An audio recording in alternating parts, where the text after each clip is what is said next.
ඔන්න පොඩි වාක්‍ය දෙකක් ගෙනාවා. මම හැමදාම ගෙදර එනවා. මම හැමදාම ගෙදර එනවා නම් every day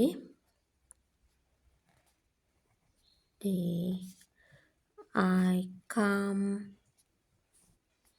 home. මම හැමදාම ගෙදර එනවා. ලබන සතියේදී මම ගෙදර යනවා. ලබන සතියේනේ. එතකොට මේක අනාගතේ. එතකොට I shall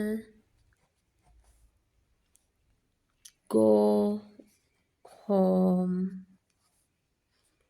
next week. I shall go home next week. ලබන සතියේදී මම ගෙදර යනවා. මේ වගේ සරල වාක්‍ය ජීවිතේට ලං කරගන්න. එතකොට ඔයාගේ පොඩි knowledge එක grow කරගන්න පුළුවන්.